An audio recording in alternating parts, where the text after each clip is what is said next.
Welcome to the Kavo OP3D training video for acquiring optimum 2D panoramic images. This video will cover patient positioning, scan size selections, and acquiring an image. Start by opening your dental imaging software.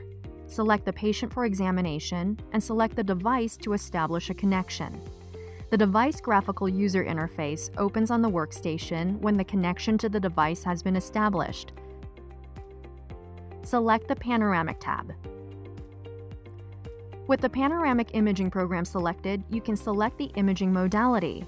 Press the imaging program icons to change the active imaging program. There are 4 imaging modalities that can be selected from the screen: Standard Panoramic, Pediatric Panoramic, Bitewing, TMJ. The Standard Panoramic imaging program provides a general view of dental and facial anatomy, typically seen for adolescents and adults.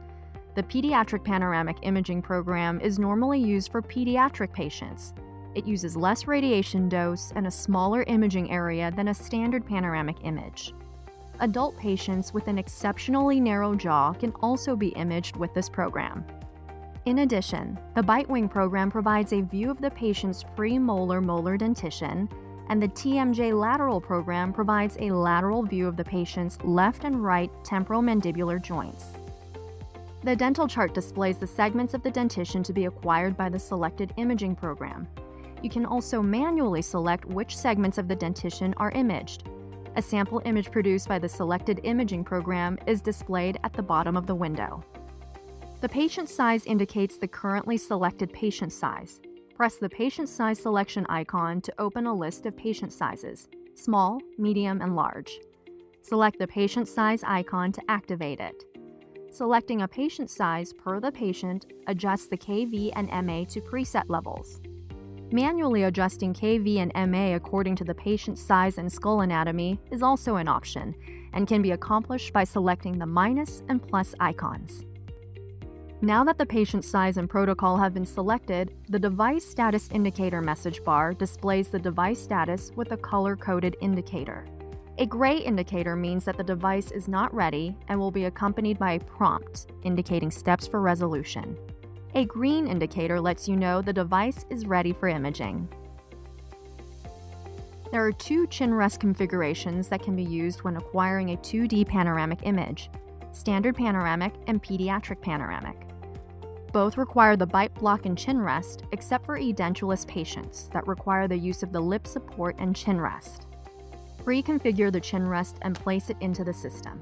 Release the head support locking lever and move it towards the patient mirror. Pivot the back portion of the head support into its upright position.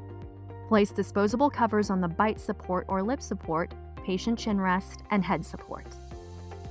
Prepare the patient for the procedure by asking the patient to remove any metal artifacts, including earrings, necklaces, hairpins, or removable appliances from the shoulders and above.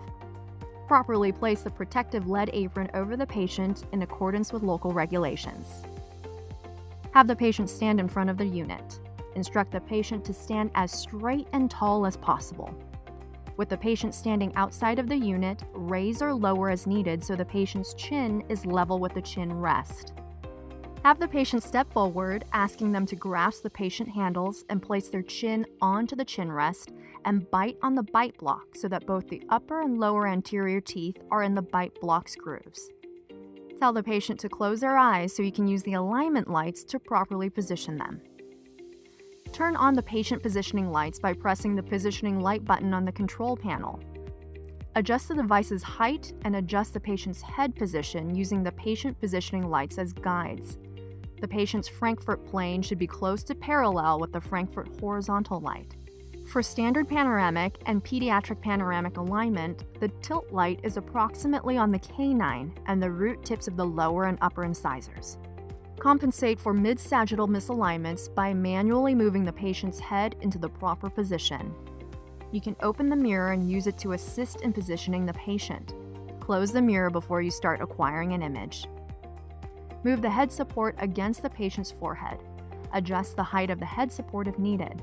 When complete, lock the head support using the locking lever.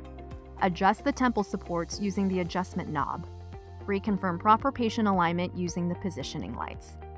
Ask the patient to take one step forward to straighten the spinal column. The patient is now slightly leaning backwards and should remain this way during image acquisition. Ask the patient to swallow, place the tongue to the roof of the mouth, and remain still for the duration of the exposure. Inform the patient that the machine will rotate around their head and an audible sound will occur. Protect yourself from radiation in accordance with local safety guidelines and regulations while maintaining visual contact with the patient during exposure. Press and hold down the exposure button until the process completes. The panoramic image will appear on the acquisition workstation. Press the OK button to confirm image acquisition. Thank you for watching. For more information, please visit kavo.com.